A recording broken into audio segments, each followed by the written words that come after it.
Mike Dell's World 256 for March 11th, 2017. I think it's time for Mike Dell's World.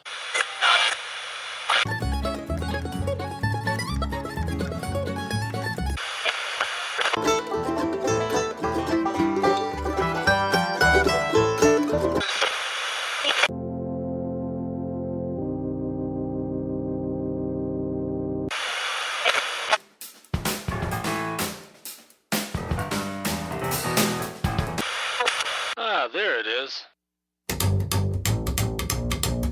The good time here is not bad, but I've had better. A woman is out to get me. I love her, I'm gonna let her. I'm bound to leave town. I'm a hobo rock star. Traveling by track with my balls in the boxcar. I went to the train depot. Wow, what a freak show. Hobos and dope hoes, pimps and gamblers and gimps and panhandlers around that rickety train track. I hopped the 210, fitted and never came back. I admit it, I did it. I committed a crime. My life is too short to give a woman a minute at a time.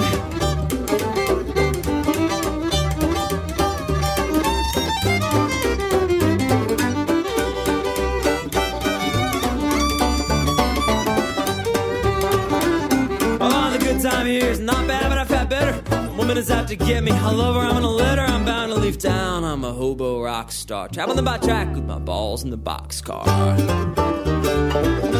Where were you, mama, when my train left town? Hanging around my front porch, pain let down. Probably hoping to God that I was dead in a hearse car. I'm alive and thriving, I'm wicked, I got a cursed heart and two balls bigger than a freight train can carry. But I'm only one man, you women will have to share me.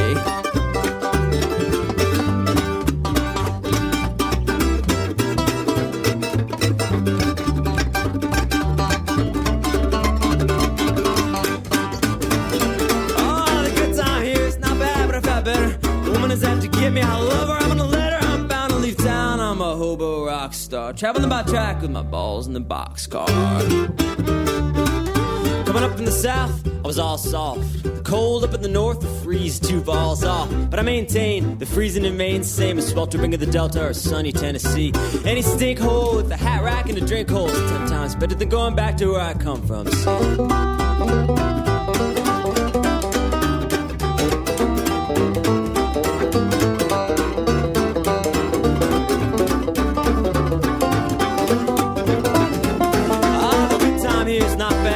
Better. The woman is out to get me. I love her, I'm gonna let her. I'm bound to leave town. I'm a hobo rock star. Traveling by track with my balls in the boxcar. Well, I hope you enjoyed that. That was an example of either gangster bluegrass or country rap. I don't know. Maybe that'd be called crap. I don't know.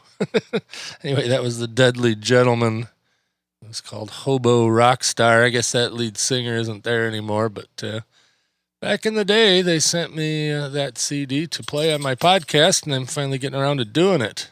Of course, I'm finally getting around to actually doing a podcast, as I mentioned in the last little blurb of an announcement episode that I put out a couple days ago. But yeah, I figured today's as good as any to sit down and let you know what's going on. And catch up on a few subjects. As I said, my little announcement there, no particular reason why I hadn't put out any podcasts lately. It's just motivation didn't strike me, and there was just a lot of other stuff going on that kept getting bumped up in the calendar and in the time and all that. So let me fill you in a little bit of what's been going on. See, first off, we took in another foster beagle. Now it's been probably a month and a half ago. It was a female beagle, about 3 years old, and she was a pretty good dog, and definitely kept us busy, because it brought out the worst in the 2 that we have here, and it caused a lot of chaos and noise and all that, but it was well worth it, and we did get her adopted out. I think there's a blog post over at MikeDell.com about her, Elsa, now called Allie, and as far as I know, is living happily ever after in her forever home down in Benton Harbor, Michigan, quite a ways south of here. And yeah, that was at least a month ago, I guess, that I took her down there. Not quite a month, but anyway, it was unseasonably warm, which it has been around here until this week, and now it's unseasonably cold. So I guess we get a little bit of everything around here, as you know, but that's the way it goes. Yeah, that day that I took her down to Benton Harbor, we met in a park along a river there, which was a nice place. Got to take the dog around for a little walk there before the adopted parents showed up and met the dog and decided they wanted to keep her and all that good stuff. And that was, like I said, it was just crazy warm, no snow. And then in between, we got some snow. Probably got 8 inches of snow. And it was that wet, heavy, sloppy stuff that sticks to everything. And then it all melted off. And it even melted off. I was able to get my third mailbox in the last 6 months reinstalled. And a kid run over the mailbox, ran over a big snowbank to get to it, but he took out my new mailbox. Of course, I don't know if I said anything on the podcast, but this fall I had another guy who was having some sort of seizure and took out the mailbox and hit the back of my old 79 GMC van, which I'll have to tell you about that. But didn't hurt the van much, didn't hurt his car much, but definitely did a number on the mailbox. So I had the odd warm up there where it was warm enough that I could dig a hole and put in another mailbox. And hopefully, knock on wood, that one will stay there a while. But got that all done. And man, I'll tell you what, the post office sure does not know what they're doing. And, I don't think it's the local post office. I really don't. They're pretty good. But I put in a change of address. I rented a P.O. box, figured, well, it was snowy when the second mailbox got knocked over. And so, well, there's no way I'm really going to get that put back up. The guy took it right off at the pole, at the bottom, at the ground, took the pole right off. So, there's no way I was going to dig a mailbox post. So therefore, I figured I'd just put in a change address to a P.O. box and then everything would get forwarded over. Well, that didn't work out the way I anticipated it, and it was about 3 weeks before I started to see any mail from the forwarding. And of course, during that time, I had a couple of things ordered from Amazon. And most time Amazon uses either FedEx or UPS right to the door. Well, this time they were using FedEx Smart Post in one case and UPS something solutions. I don't know. It's where the post office delivers the mail, the last mile. And of course, it says address service requested, which means if there's a forward, it goes back. So I had a couple Amazon orders get caught in that, and finally got fed up and called the post office 800 number and said, hey, I put my mailbox back up, stop the forwarding, I don't need it forwarded, and all that. And of course they couldn't do anything about it. And the gal that I talked to on the phone at the national post office number, obviously English was a third or fourth language, so even the U.S. government is outsourcing to somewhere else. I don't even know. It wasn't India. It was somewhere worse than that. At least the person I talked to had a really hard time understanding English in any way, shape, or form. So then I got fed up and I thought, well, I wonder if I can get the local post office number. And I got the local post office number and I talked to the postmistress there, or postmaster. She was a female, so I guess however you want to put that. And she, oh yeah, no problem. We'll stop the forward right now. Boom, it's done. And she even caught another package that was coming from Amazon, said, well, that was just about to go back, but I'll send it back out to you tomorrow with your carrier. I said, oh, all right, great. Well, it's good living in a small town where the postmaster has enough time to do stuff like that. So it's not the local people, it's the national post office. And on top of that, the township people, or probably more accurately, the county people, saw that I had a forwarding address and wanted to take away my homestead exemption for property tax. Oh, hey, he must have moved. So, wow, I put in a temporary change of address. He must have moved. Oh, he's trying to pay, resident taxes and not, what do you call it? Somebody that owns property here but doesn't live here. This isn't their legal residence. Well, of course, Michigan charges higher rates for that. And oh my gosh, so I had to go fight with them and say, no, my mailbox got knocked over. I just temporarily sent it to the P.O. box and whatever. So it was regular old cluster. And I don't want to earn the explicit tag today too much, so I won't I won't cuss about it. But yeah, that was a fiasco. But and I just noticed today, okay, here it is almost 2 months after the fact. I'm still getting mail that's got the yellow sticker on it that it was forwarded and then crossed off and not forwarded. I'm like, well, how long does it take the post office to undo a change of address? It's just crazy. So it just goes to show you that that's our government at work. Well, let's see. The Subaru fiasco that I talked about in the last real episode. Actually, it was the combined episode with Geek of the North and Mike Dell's World. Why total a perfectly good car? Well, the Subaru fiasco continues. Subaru's doing fine. It is now unlicensed and for sale because my wife found a good deal on a Toyota 4Runner. What's the other one? Highlander. So we bought a Toyota Highlander, an older one, but a gooder one. Well, at least had low miles. And it's a darn nice car. So we decided we'd get that and sell the Subaru. And so the Subaru is currently up for sale. Hopefully we have a friend that might get it. And if she can scratch together a few bucks, she can have it. And otherwise we'll throw it in Craigslist. It's, on the books, it's worth about $6,000.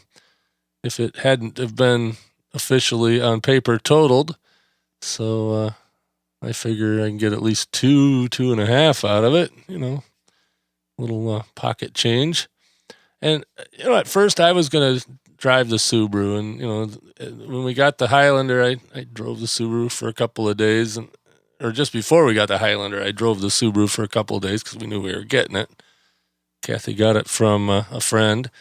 So we knew the car and we knew we were going to get it. And anyway, I drove the Subaru for a couple of days and says, you know what? I don't really like this car that much. I mean, I don't hate it. It's a good car, but we've already got an SUV. We got a Cadillac Escalade and we're going to keep that for a while. That's our camper puller, third vehicle, just in case one of the other ones dies. And in fact, it needs a little work too, but that's a whole nother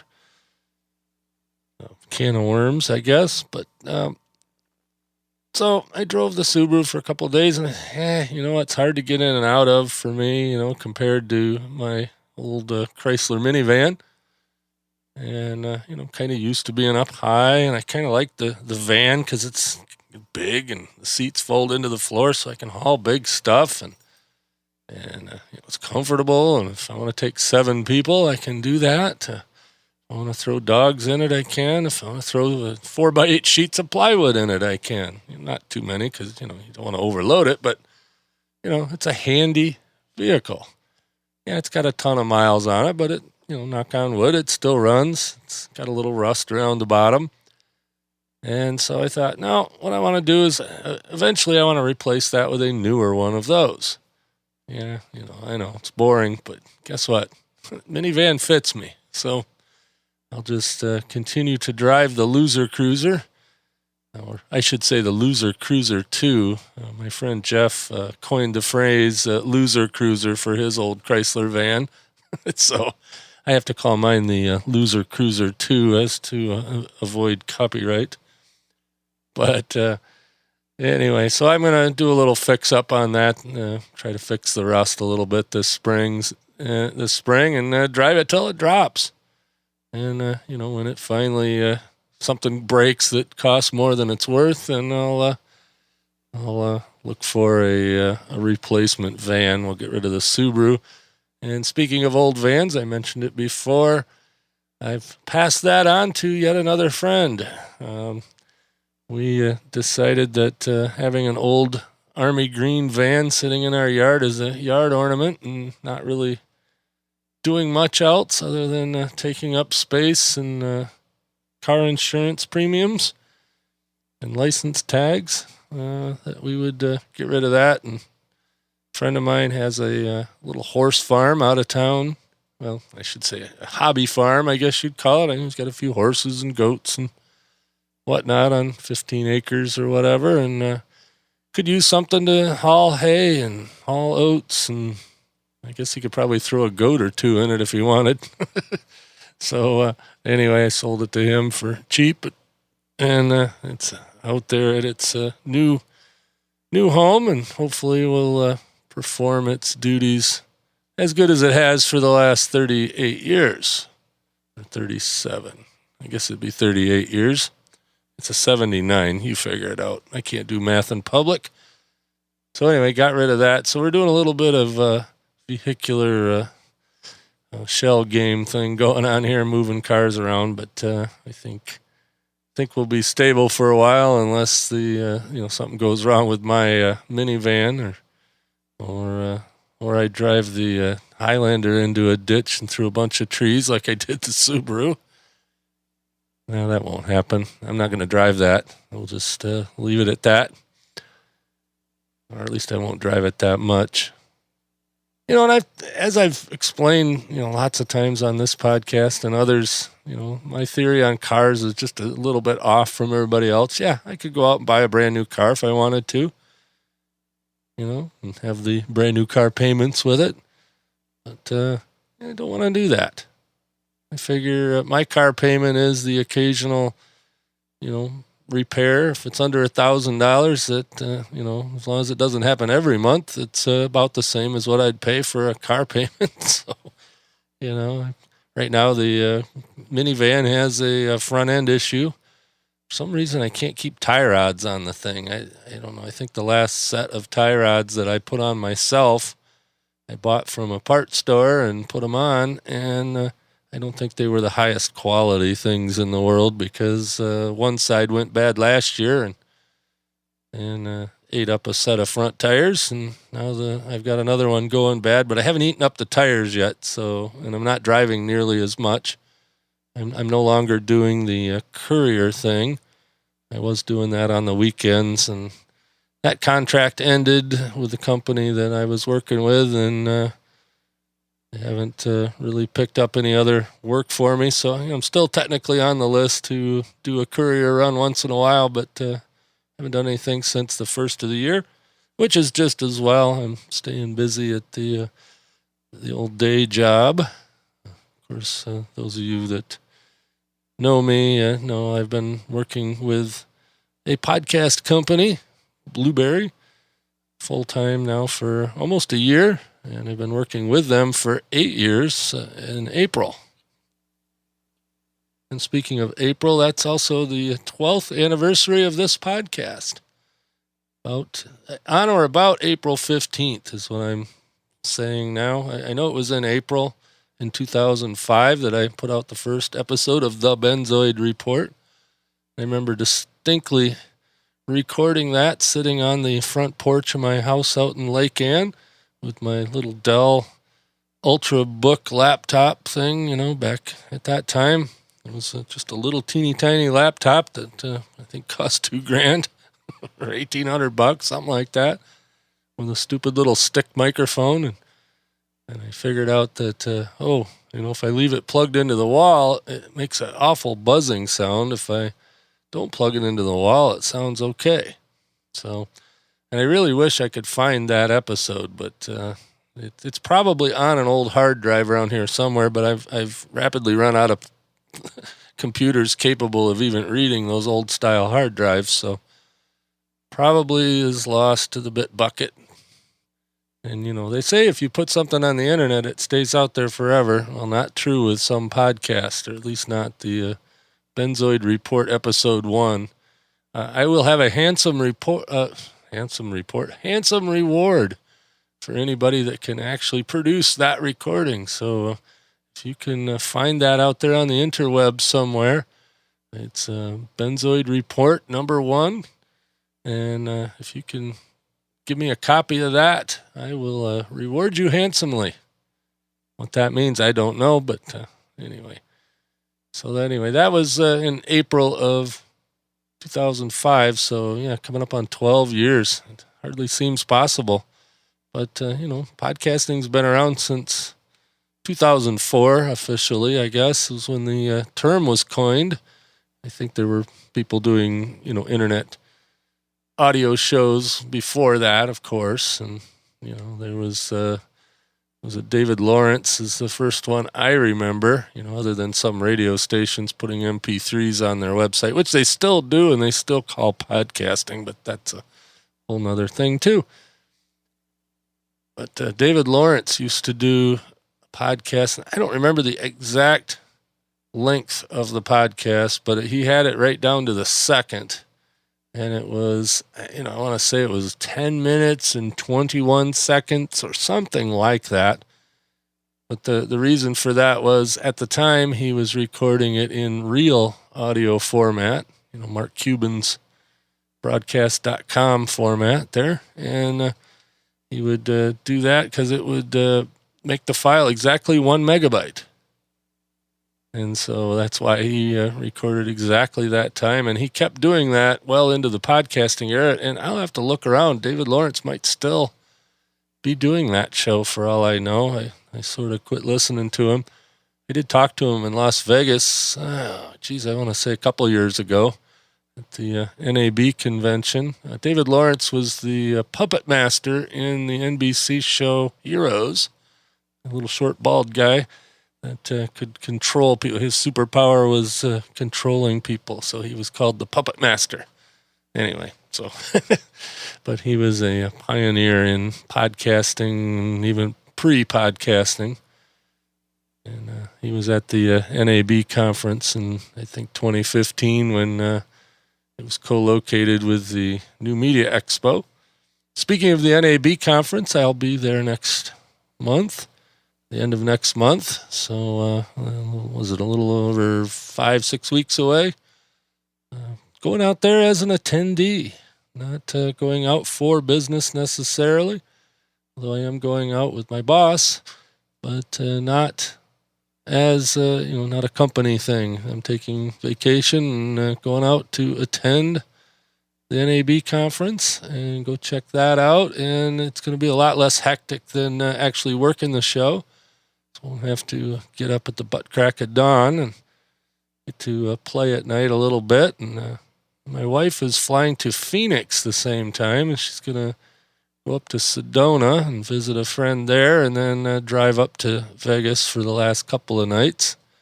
So that'll be fun.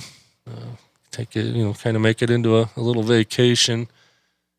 And I got my mom staying here at the house to babysit the beagles. I'm sure they'll enjoy Grandma's company. So that's my plan there. I will be at Podcast Movement in Anaheim, California. It's in August. I can't remember the exact dates on that either. And at some point in the next couple of months, I'll be in Columbus, Ohio at the Raw Voice Blueberry offices, and probably try to time that for the podcaster meetup down there.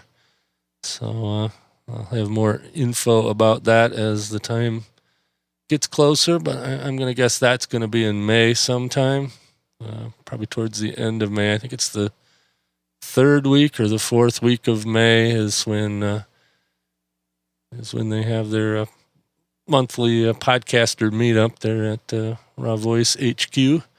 So anybody in the Columbus area or striking distance, you want to meet me or meet the rest of the Blueberry team, at least the Columbus office team, sort of pencil that in for, so I think May sometime. So not sure.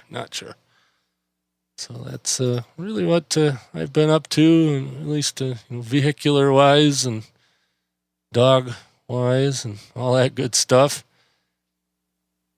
Let's see what else interesting. I think I'm kind of running out of interesting. Like I said, there was no particular reason for the long hiatus other than just lack of planning on my part, I guess. So anyway, I'm going to try to get out a podcast help desk episode this weekend.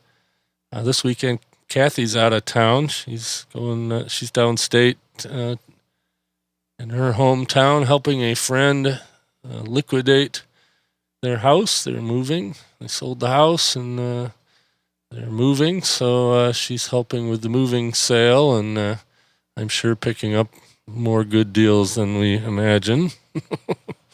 So I fully expect her coming home with a full carload of whatever, but that's all right. She distributes it well and all that good stuff. So, hey, I'm going to leave you with another song from the Deadly Gentlemen. Like I said, it's kind of gangster bluegrass or bluegrass rap. It's kind of how I put it. But yeah, these guys, I used to DJ on a more regular basis at the local community radio station, and music groups would send me their CDs, and of course I would always send back, hey, I also do a podcast, and can I play that on my podcast? And they go, oh, sure, play it wherever you want. And so, all right. So that's where I get this music. So anyway, here's Working from the Deadly Gentlemen.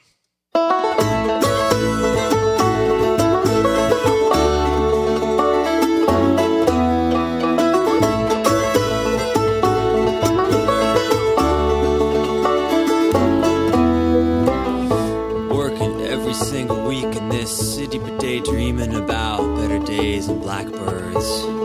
Time goes slowly somehow, even backwards.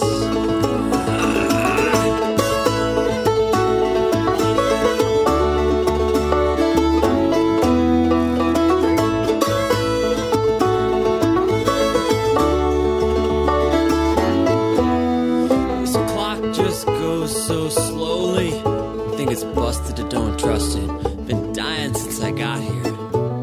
What do I do all day? Sometimes it is not clear.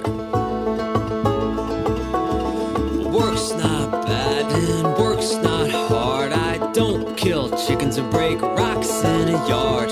Work's not bad and it's not that tough, and I'm not breaking my neck or my back or my balls in the rough.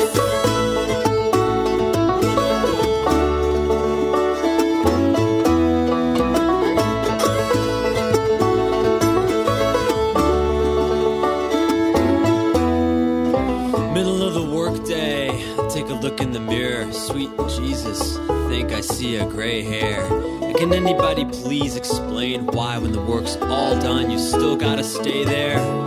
Just staring out the window at all kinds of people having fun in the sun and the sidewalk. Who are they? Why aren't they working? I'm here every single day, all day, just working and working and working.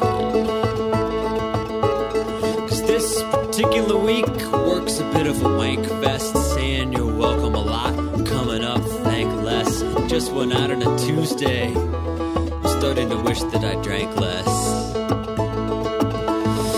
Work's not bad and work's not hard. I don't kill chickens or break rocks in a yard.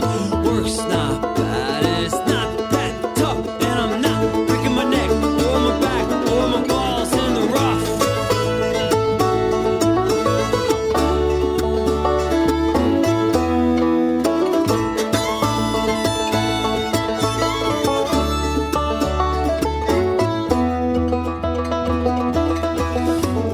Don't let me tell you this is some kind of a tragedy. Swear to God, this clock's trying to trick me. 'Cause how can a work day be so long and severe when the rest of the day blows by so quickly.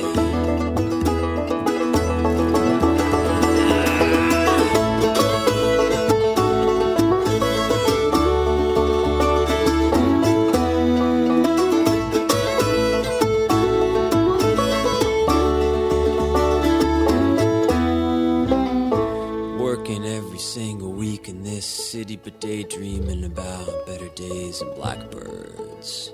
Time goes slowly somehow, even backwards.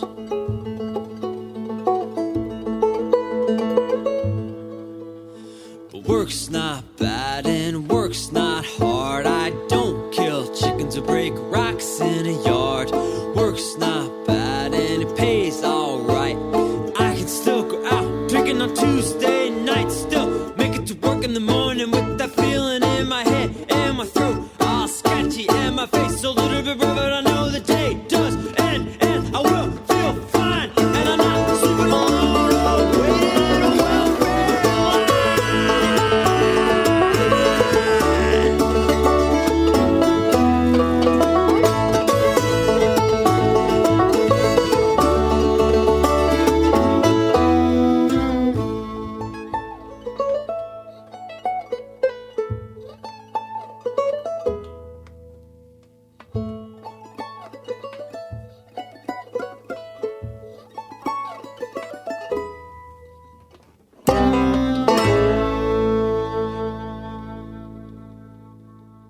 And I gotta say that I've been working from home now for coming up on a year in May, and I love it. I absolutely love it. So not a complaint about work. Speaking of work, though, it is amazing how it goes in spurts. Especially doing what I'm doing with Blueberry. That one day it's absolutely slam busy. The phone's ringing off the hook. Emails are coming in 5 a minute, and it's just nuts. And then all of a sudden, like a switch, turns off, and I don't hear a thing for hours.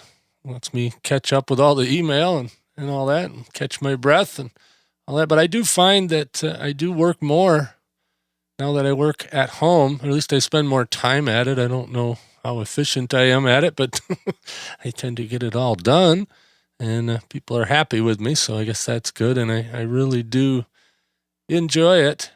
I think that contributes a little bit to my lack of podcast production, though, because the chair that I'm sitting in right now producing this podcast is the same chair that I sit in for my job. So, it's almost like coming down here and going to work.